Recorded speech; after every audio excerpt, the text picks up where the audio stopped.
In today's video, I want to talk about on, pronounced on, in my Midwestern American accent. Other accents may pronounce this word on. In fact, on is probably closer to the original Old English sound, because the earliest spelling is an, not on. Why am I telling you this? Because I want to begin by introducing words that begin with the letter A, that used to be phrases with on. You are already familiar with many words, nouns, adjectives, and verbs, that begin with the letter A and mean on. For example, away, on the way. Alive, on life, not dead. Across, on across. Aloud, in a loud voice. Asleep, in a sleeping state. Awake, in a waking state. Abroad, leave home and go out into the wide, wide world. Did you notice that aloud means in a loud voice, that asleep means in a sleeping state? That's because in Old English, in and on were interchangeable. They were the same, much like Latin, which had only one word, in, for both meanings in and on. This confusion explains why some expressions mean the same thing, such as to live in a street or to live on a street. In modern English, however, the words in and on are distinct. Here are some more examples of words that begin with A that come from this older an spelling. 1. Aback. Aback means a change in the wind suddenly pushes the sails of a ship backwards instead of forwards. We were taken aback by her rudeness. This literally means we almost jumped back in surprise that she could be so rude to us. 2. Afoot. Literally, walking on foot. This means something bad is going to happen. Someone is planning it, but you aren't sure what it is, but it is slowly walking toward us. I knew something was afoot when he asked to borrow my ID card. What he was doing seemed very suspicious. I knew it wasn't going to be anything good. 3. Ahead. On head means in front of your head, to go forward in time or with a plan. You go ahead, I'll catch up with you later. You keep walking, I'll catch up. She's a good actress. I'm sure she'll be very successful in the years ahead.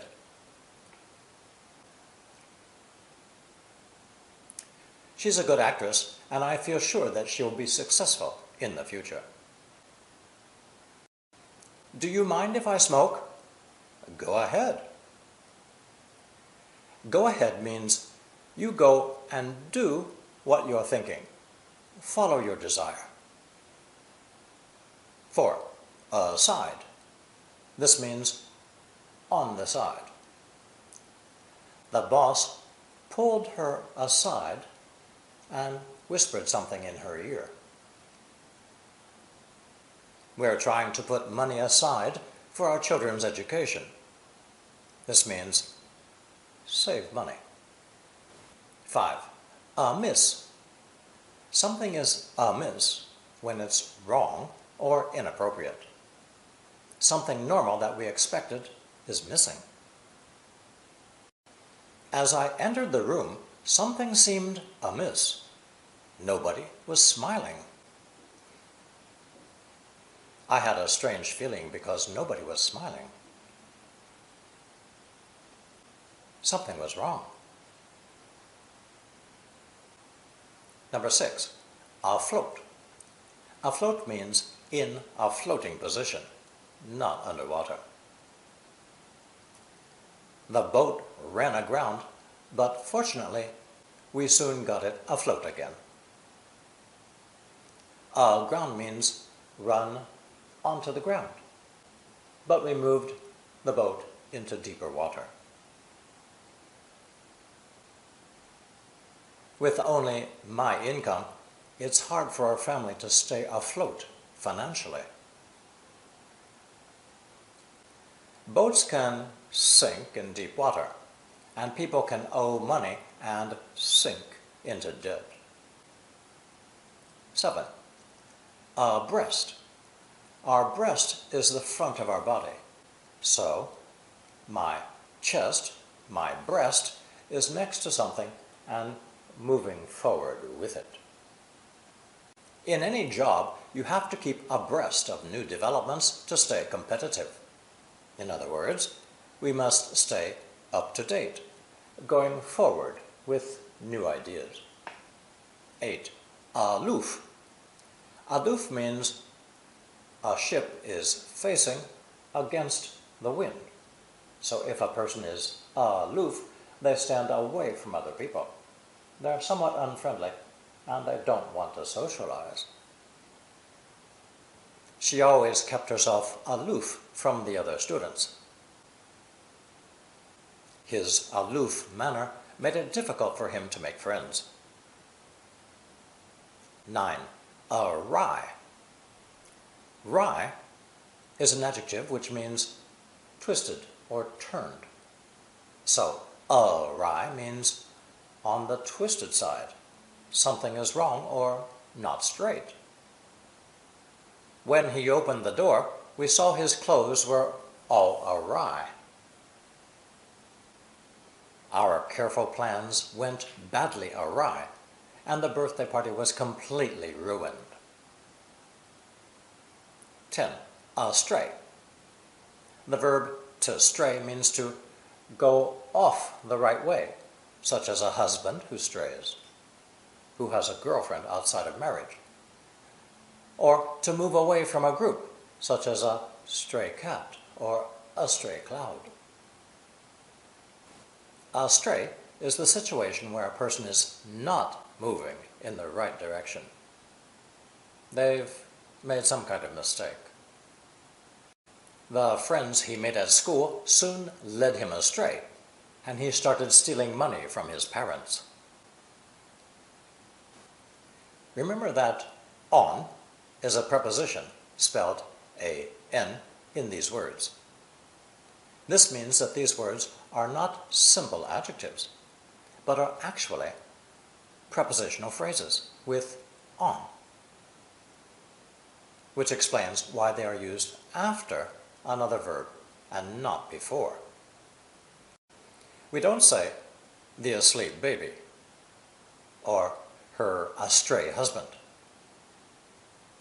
Instead, we say the baby is asleep or her husband went astray.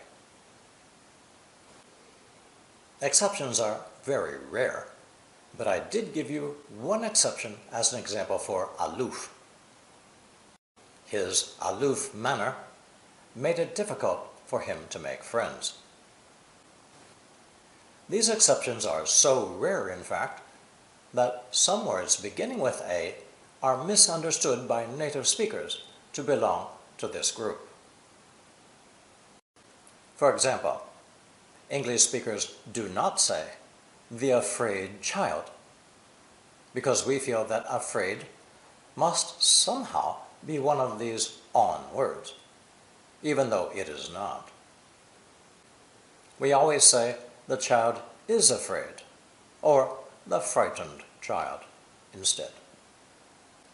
Okay, now that you know that on was originally spelled A-N, you can understand why the so-called progressive tenses, a be verb with an ing participle, are not tenses at all, but are actually prepositional phrases with on.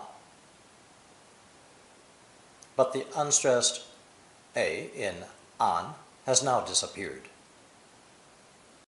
For example, hold your horses, I'm a-comin'. If you have time, I suggest that you go back and review my video number 6, entitled Why the Progressive Forms Are Not Tenses. If you find these videos helpful, please subscribe for more.